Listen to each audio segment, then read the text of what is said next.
I'll tell you a story, and this is my own experience. So, when I was growing up, I was always that. You ever know the 3 body types? Endomorph, You did ectomorph, the one you did the mesomorph. other day? No. Oh, okay. So basically, an endomorph would be like. Can you spell these out for us, please, mate? E-N-D-O. ENDO, morph. So, they would naturally carry a bit of weight. They would, easily put on weight. But that, if we look at kids, it's a bit tougher now because kids are overweight now. But when we was all growing up, you looked at kids. The endomorph would have been the little chubby kid in your class. Yeah. Kids used to be a real indication of what you. It's just not like that now, which is really sad. But so that's an endomorph, right? An ectomorph then. Extra, E-X-T-O. Ector, E-C-T-O, ectomorph. Yeah. Is this kid? Remember this kid at school? Yeah. I mean, that's him. So he's got glasses on. Yeah. But that's him. Dead skinny. Right. Yeah. So they can eat what they want, can't they? Tend to eat what they want. Don't really put weight on. Never do any fitness and all that. We hate it. I know some boy that he was so skinny, and now he's don't even look like the same person. Yeah. And it does catch up on you. And I say this to people all the time. And sometimes they can have a shirt on, right, and they still look like ectomorphs, but they've got a massive belly.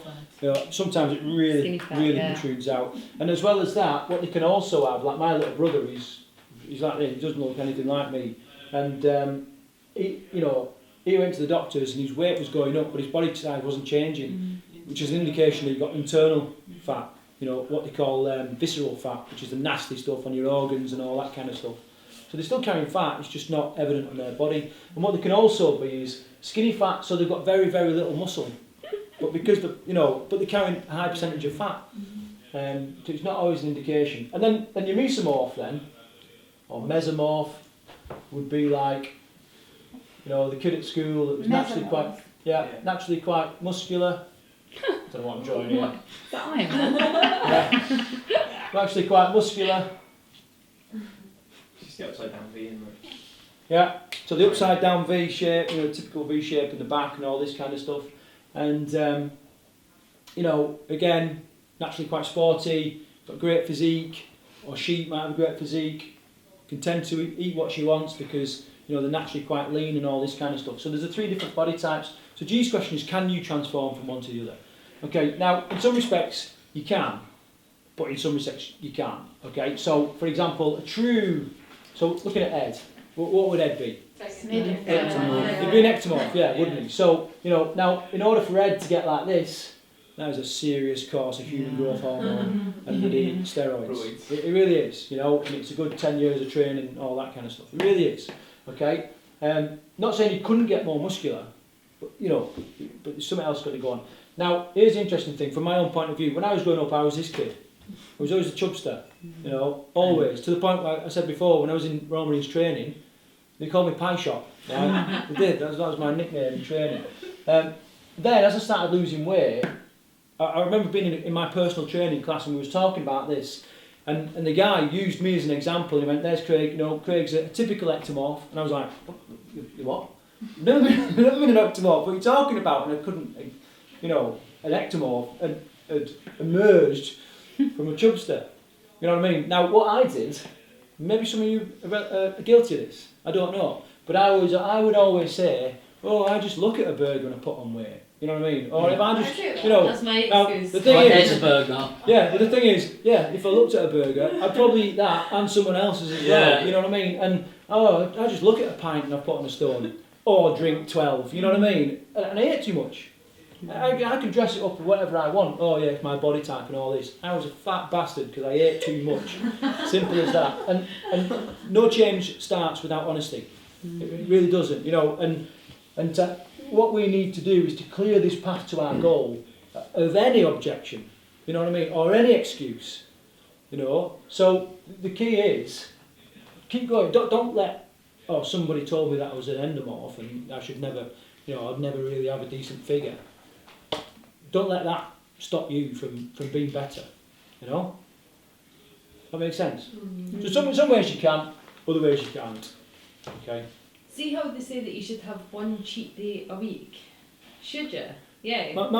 I reckon 10 years ago you'd have got away with that. I reckon now, with the way that food is just layered and layered and layered in calories, you know, layered in different tastes, you're just not getting away with that now. No. You really not. You can do so maybe much one damage. meal a week. But if it's sugary, you're going to start craving it in 3 days' time, so that's like within a few days. Is it more of a mental cheat than a physical cheat? One at a time. Then they say sometimes it's, when you eat too healthy all the time, you just plateau. So sometimes you need to eat unhealthy, say for one day, just to kind of spark your. But so just at time. So there's actually a type of fat inside it called brown fat. All right, and it's the body hasn't got much in there. Okay, but the brown fat is it's connected with like sending signals to the brain about controlling body fat and all this kind of stuff. And there is research that says sometimes if you eat super clean, super lean for a long time, right, your body can plateau.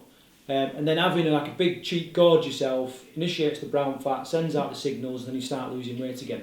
We are talking, you're on 4% body fat. We're saying, you know, another couple of percent, and you're passing out. You've got, you know, you've that little energy in your body, all right, in order for that to happen. But what I always say, the story I always tell, and Bootcamp is a great example, especially if you're here for longer than a week. Okay, so this is what I call it, the day off trap.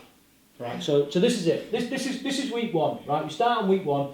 For ease, we're going to say we turn in and we're £100, right? So and then we work all week. So Monday, Tuesday, Wednesday, Thursday, Friday, Saturday, Sunday. Lower. Yeah, on the board. Oh right, okay. Camera's got it in. So Monday, Tuesday, Wednesday, Thursday, Friday, Saturday, Sunday. Okay, so we're weighing at 100. All right, we work hard. Ding, ding, ding, ding, ding. Obviously,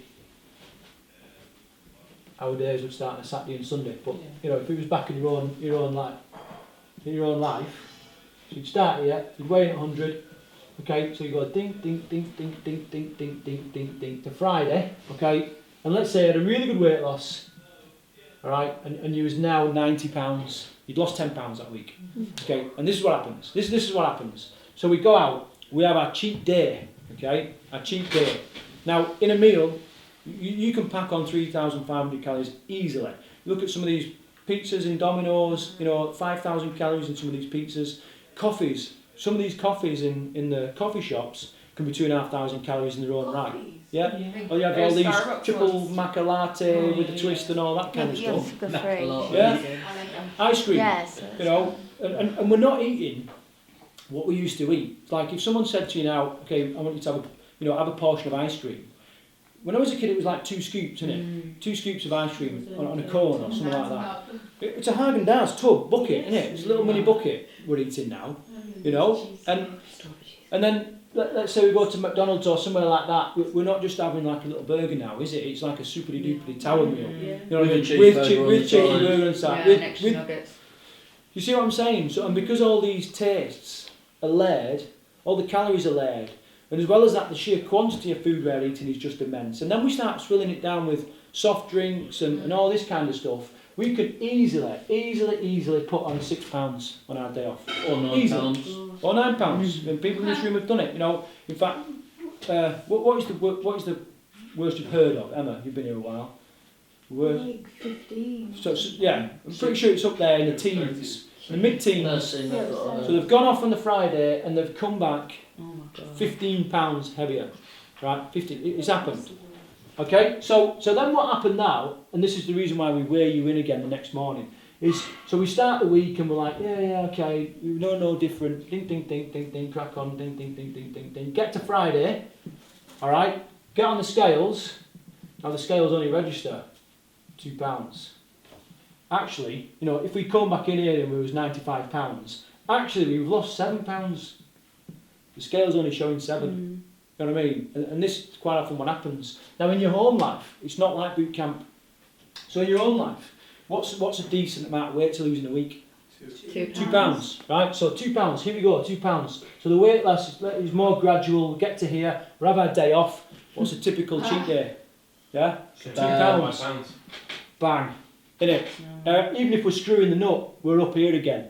Next week, ding, ding, ding, ding. Anyone get the feeling that they're just going around in a circle and never achieving anything? Okay, because I think for a lot of people who have deep food issues, there has to be some release, because I think that if we push ourselves to a point where we don't have any release, that is a problem. That's what causes those reactions with food. Yeah. It's an emotional So there cheat, has to be a cheat. point where you... Is it damage limitation? So do you say... Well, there's a few things that I'll talk about. Now, Marie told a story the other day that her son Charlie, everyone met Charlie? Yeah. Charlie went out, did something, I think he stayed out all night or something like that.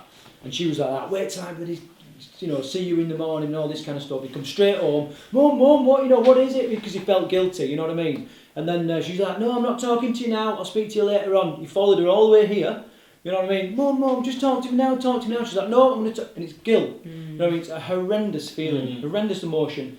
It just will scupper whatever you're trying to do. You know, this feeling of guilt. Yeah, Massive. and guilt is this thing where a couple of biscuits, one, we're alright, yeah. Two, bloody hell, I'm really trying to eat well now, you know what I mean? And now I might as well eat the whole lot now, and that's it, you know, it's all done for the week now, you know what I mean? So what I always say is, when you're going out, that there are certain situations where you're never going to make a smart food choice. Write this down. There's situations in life, everything is geared up towards making you fail. Scientists, far smarter than all of our brains put together, are designing food to make it hyper palatable for you, making it so that all the digestion's taking place outside the body. We don't even have to chew this food now. Think about going to McDonald's, put it in our mouth, barely chew, swallow, barely chew, swallow. Before we know it, we've canned all this food. Our body hasn't even recognised that we're full. Like an hour later. Yeah, because it just happens so quick. And then there's the greatest marketing you've ever seen. You know what I mean? About this food and all this kind of stuff. Then there's your own emotions. Then there's peer pressure. When I first started losing weight, I stopped drinking. I didn't drink for 3 years, and I used to be a big drinker. And I remember going into the pub. All my mates were there, all Marines and all that lot. All looked great. You know what I mean? They weren't the pie shop I was, but I was trying to lose weight. And they'd be like that. What you got there?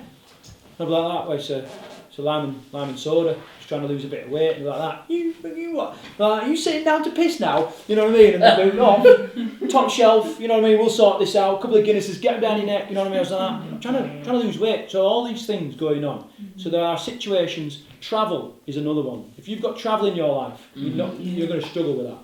Okay? If you're if you're low on sleep, Stress. signals are getting pumped around your body, which is telling you to go and find sugar, and that comes back from caveman times. Yeah. You know? What else got? Stress is another big one. The fact that if we eat crap food, we will want more crap food. You know? Then you've got, so you can imagine all these different things. It's all against you. So the key to it is recognise that there's times when you're not going to make a smart food choice. All right? And it's a bit like this. It's gone. You know, where we had our ideal. We set ourselves up going, right, I'm not drinking tonight. Not drinking. No. Right? You're going to break at some point. Yeah? And then we feel guilty and then we jack it in. But if we said, I'm just going to, and realise it's going to be a tough tonight to not drink. I realise it's going to be tough today to not eat crap. But I'm going to do the best I can. You know what I mean? Take all the pressure off you. Whatever happens, happens. Because the next day, nothing you do in 24 hours can not be reversed within a week. Nothing you do. All right? You can go. There's certain chemicals in your body that when you've consumed so many calories, right, the body will stop storing any fat. Now it's a lot. You know what I mean? It's a lot.